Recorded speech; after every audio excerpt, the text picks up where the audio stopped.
Say. Bismillahirrahmanirrahim.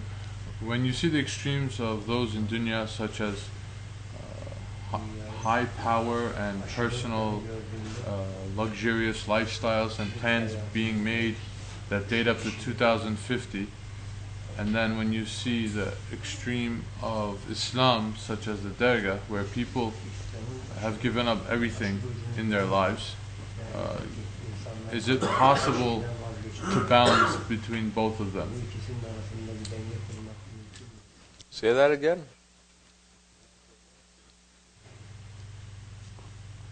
So you want to have your cake and eat it too? No. Say that again. Say the question again.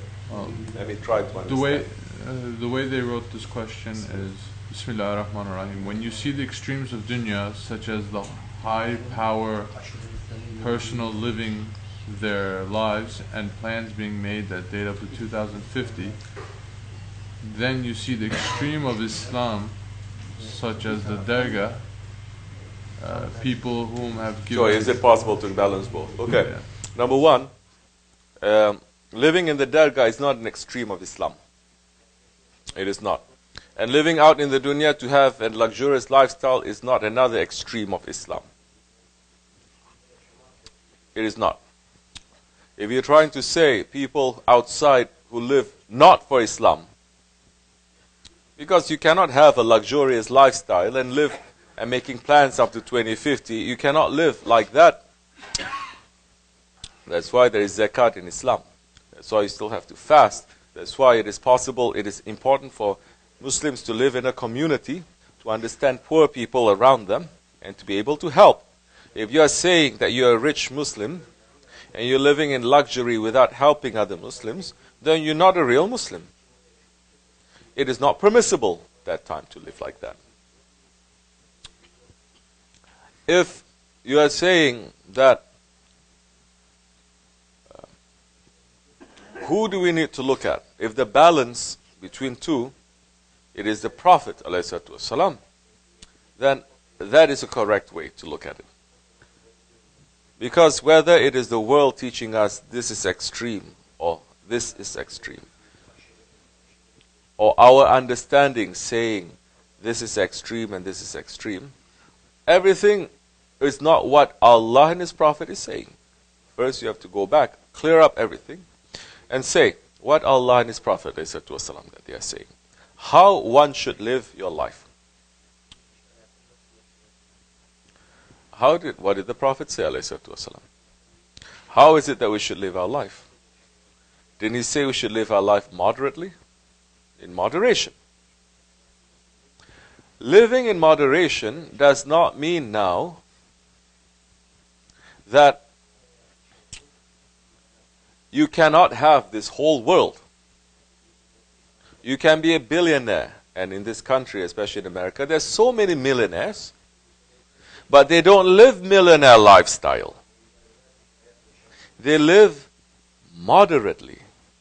So you can own everything, you can own but you live moderately. In the old days, the sultans, the Khalifahs, especially the Ottomans, and some of the Mughal sultans, and some of the other in the other dynasties also, they have everything, but they live very frugal, very moderate lifestyle in their palaces. They eat simpler food than we eat, healthier food, and they live very simple lifestyle. They have a simple room that they live in. They don't live in luxury. So the key is to live moderately, but not according to how you're going to think moderate is, according to TV or books or your own imagination. It is what Allah and His Prophet and the Prophet's inheritors will tell you what is that moderate lifestyle to lead. Okay? So you can be a millionaire. Then that time, if you are just having the luxury just for your nerves, that is wrong. You can be a millionaire, but you live moderate lifestyle. Once in a while you have the luxury, but showing it is for Islam, that may be permissible also. It's not for you to decide. If you have a guide, the inheritors of the Prophet, they are the ones who's going to say, Yes. Now, you are a sultan. Say you're a sultan of Brunei. Sultan of Brunei, he is Shaykh Mawlana's murid. Shaykh Mawlana is not telling him, leave everything and come live at the Dergah. He has a work to do there. So, he has to show now the haybat of Islam. Sometimes he has to do some crazy things here and there too, to deflect attention. Muslims must wake up to understand what is tricks and what is real.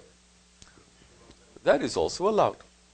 If a person lives very poor, although he has millions, but he lives very poor, but it is not for Allah's sake, it is not to help Islam, but he lives poor because he's very stingy,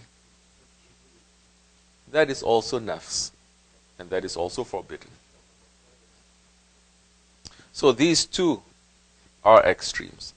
Living in the Dergah is not an extreme. How many here can say that we live very poor conditions? None. Alhamdulillah, shukr. We have so much food, alhamdulillah. We have a lot of clothes to wear. We are living in luxury because we are comparing ourselves not to the millionaires and billionaires. We are comparing ourselves to those who have nothing. That is how a believer should live. When it comes to the dunya, what you possess, you should always compare yourself to those who have nothing, not to those who have something. This world is upside down. Television is showing only the rich people, so even if you're rich, they're showing richer than you. You'll never have satisfaction or contentment. And you'll always be stressed out. You'll never taste the happiness or the contentment that you have. But Islam is saying, for the world, look to those who have less than you. But for akhirat, for religious matters, for spiritual matters, look to those who are better than you. And this world is saying, when it comes to your character or how good you are, you must always look to the murderer, to the thief. That's why people say, well, I'm not a bad man. I don't kill anyone. I don't cheat. I don't steal. Yeah, it doesn't make you into a good person because you're not being put in that position to do those things. May Allah not test us. So, what is the balance now? We're not looking for balance. Huh? We're not looking at balance between dunya and akhirat. Especially if you are already in the way, in the path of Islam, in the path of tariqat. We're not looking for a balance of dunya. That's why Mawlana Rumi is saying, you're not finished with your duality. You're not finished with two. Reach one. Come to ahad. Come to oneness. Come to the one. Don't be split. Don't say there's this and there is this, so everything has to be this. No. Choose one. Not choose this or this, but there is something higher than these two. And that is one. What do we mean by that? It's like someone saying, well, you know, we have a nafs and we have the spirit. Both are extreme. Shouldn't we balance the two? If you're in the spiritual way, you say no. To balance the two, it is the worst thing that you can do now. Because the two is not meant to be balanced. Because Allah did not create the spirit and the ego to balance each other. He created the spirit to be the master of the ego. When you have the spirit being master of the ego, that time you will have harmony. You will have balance. If you're saying both should be equal, then you're still stuck with this. Maybe some people are going to get upset with me, but you're still going to be stuck with this yin and yang thing happening. It's not. It's beyond that. You cannot say there is haq and there is batil. There is truth and there is falsehood. Both are extreme. Can't we have a middle ground somewhere? Can we ever say that? No. Haq is haq and batil is batil. So, now, these are the extremes of the life. What is the balance that we are looking for? We're not looking for balance. We are looking to live for the sake of Allah. And we're going to live we're looking to live according to the lifestyle of the Prophet ﷺ and his Sahabe Kiram with the help of a guide.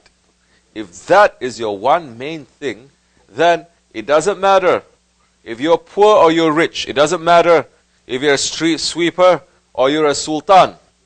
It doesn't matter if you have a little or you have everything.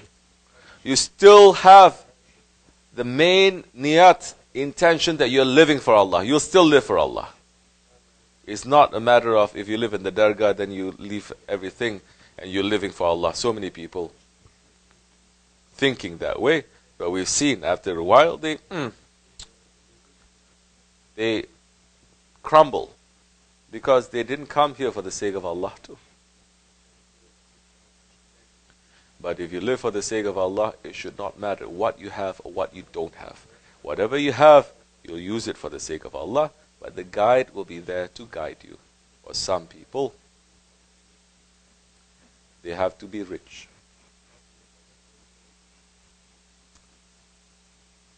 With that richness, they can help Islam and will give them faith. If poverty is given to them, they're going to lose that faith. For some people, it's like that. And in the Akhir Zaman, to have wealth is also important to help the Ummah. Because the Akhir Zaman people, they are weak. They cannot handle having little. They start worrying. Even before it's taken away from them, they start worrying. I don't know how. This is all teaching us faith, isn't it?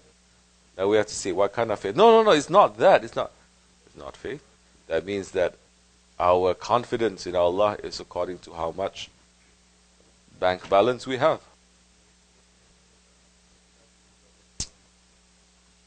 Should not be. Our faith in Allah must be strong. Our faith in Allah must be there whether Allah gives us or He doesn't give us. And our faith in Allah must teach us that we have to hold on to a guide and who will make us serve what we have for the sake of Allah. Whether we have a lot, still for the sake of Allah, that time you have balance. You don't have, like what we're saying in these days, to have wealth, you can help. So many people, the 21st century, Muslims, they cannot handle not having too much. They start losing their faith too. But for some, if Allah gives them more, if Allah gives them what they want, they'll start losing their faith too. So,